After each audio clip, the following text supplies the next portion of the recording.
Ago abadishie Mr. Kasakakra Samuya Edanimpon ati adwawin aya adwana busia ya adwana busia pani opani ya achire sero kasa esiero no se Oma nana ne mpanifuo achiame ba ye nyina akwaba sabia ohempo tuku ni nan aba ne nan sero osese omam akwaba osia kwan aba akwaba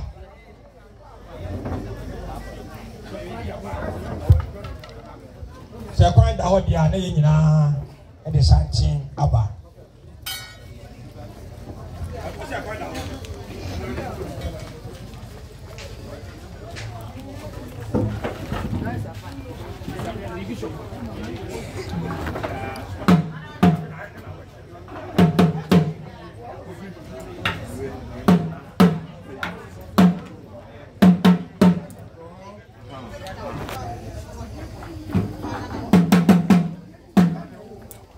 Hey!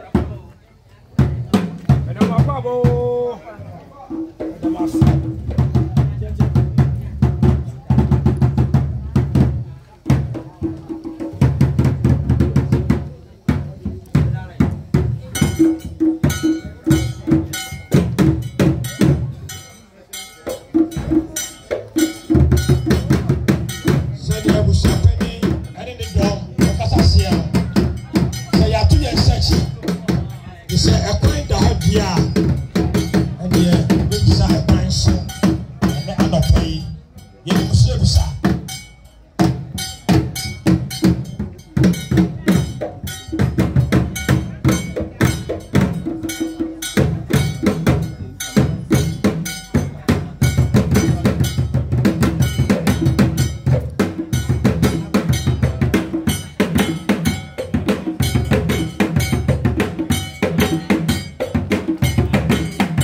And Yatuamo.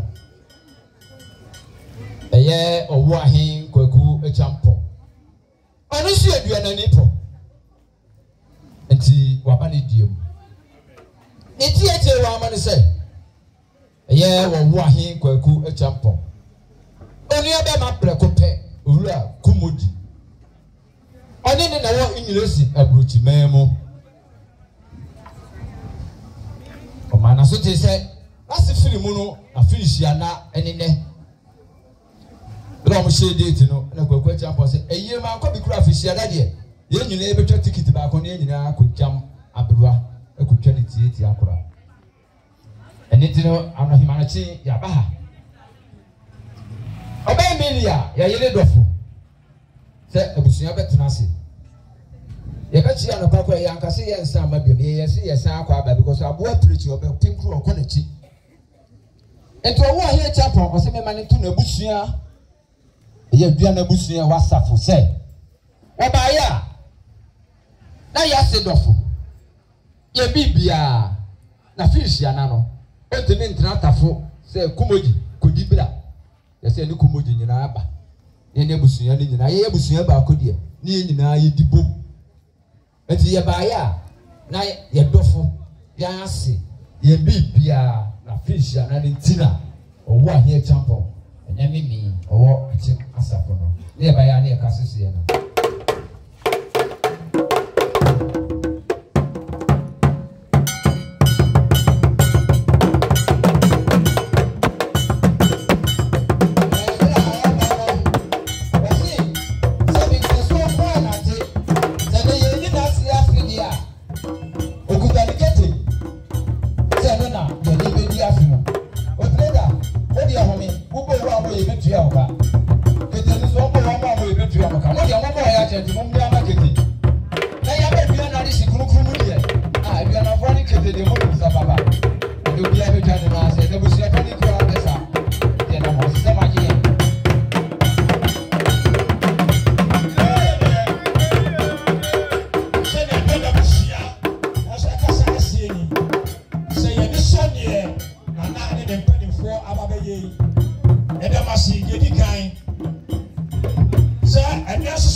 Asafo echi usapeni ni ni dom ina busia so mo ni so ya maye no oda masi kwa oda masi